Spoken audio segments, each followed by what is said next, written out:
I've always wanted to grow a chocolate plant that I can eat, so I got the fruit that chocolate comes from. And yes, I can in fact confirm that chocolate is the salad. I've also always wanted to make my own chocolate, so we took 10 seeds to grow into a plant and the rest for our chocolate salad to make chocolate. And my besties, you're all probably wondering if I called him yet. I didn't. And so it began. Well, this is a cacao pod.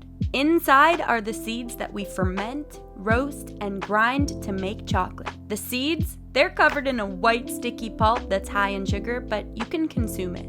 It's really good. Some people make jams, liquors, drinks, other desserts, but it's got a tangy flavor, and to me it tastes like a lychee mixed with a mangosteen. It's one of the most unique and best fruits I've ever tried, and I would eat 10 of them if I could. But the cacao seeds are what finally get turned into chocolate.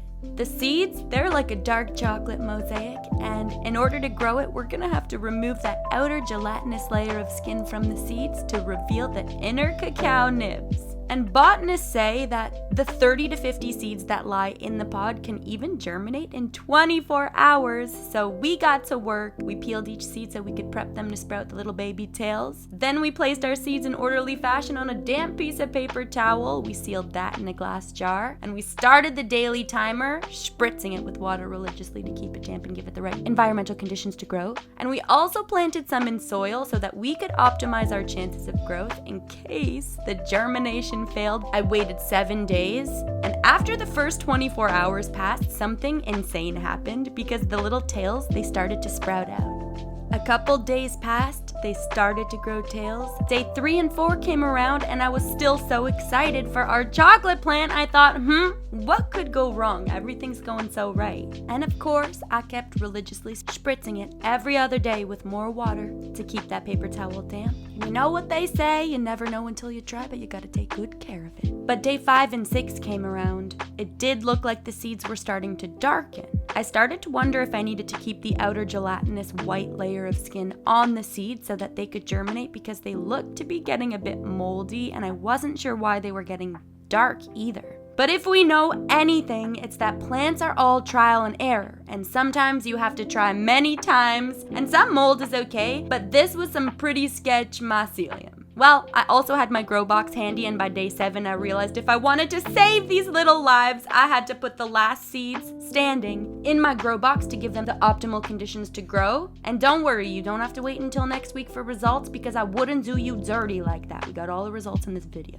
So we got the seeds in my grow box, and after we did that, of course, we had to continue religiously checking the seeds in the soil. They were looking really good. I was very happy, and I went back to the grow box a couple weeks later, made sure the seed was still alive and thriving. It did look like it shrunk up a little bit, but it's nonetheless doing very well. But pro tip, don't touch them so much, because I swear that had something to do with the failure of germination rates in comparison to my other plants. But cacao pods are also exotic fruits, so you really never know what will and won't grow in the freezing temperatures of the harsh winters of Canada. They seem like they were doing so well so far in the grow box. But if you're as invested on an emotional level to this as I am, then listen up, because about 2 weeks passed after I put my seeds in my grow box. And like I said, sketch mycelium. But nonetheless, they were looking incred. I was very excited and thought we were well on our way to growing a chocolate salad.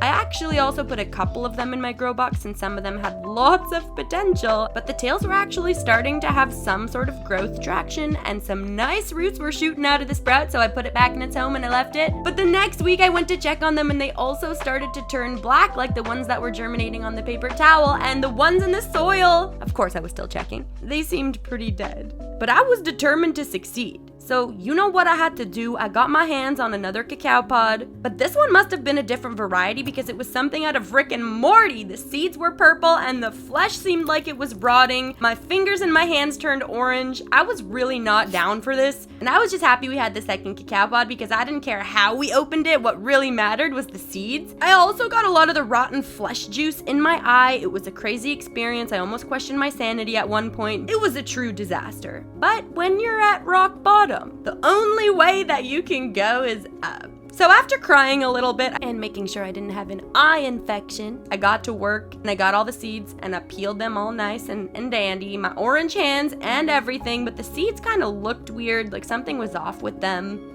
In the exact moment that I got this juice in my eye. Oh my god. It's literally the worst idea ever. What the squirted right in my eye. It's a very difficult time, okay? But none of that mattered. The only thing that mattered in this moment to me was growing a chocolate plant in Canada, especially when it was the winter. So we took the seeds, spent a few hours separating them all. They still looked kind of sketch, not gonna lie. But I got them on a piece of damp paper towel in orderly fashion, waited a week. Within 7 days, I'm telling you, sketch mycelium follows us everywhere. So you know what we needed to do. Another cacao pod number 3. This one, it seemed promising. We extracted our seeds, peeled that outer gelatinous layer of skin off and got them in orderly fashion on a damp piece of paper towel and waited 7 days. And this is what happened. It was a little bit more promising, but still, sketch mycelium. But there were a few little golden tails, so I put those in my grow box. I was still determined as heckin' to grow a darn chocolate plant, so you know we got cacao pod number 4. This time, I was on vacation in Florida, and I'm like, well, I have the perfect growing conditions in my environment to grow chocolate, and it's gonna work, so I took the seeds. You know what we did, got the seeds ready to grow, and 7 days passed, another 7 days, and they looked really, really good. So I changed the paper towel. I went and looked at them at another week, and it didn't look like it grew, but it looked like it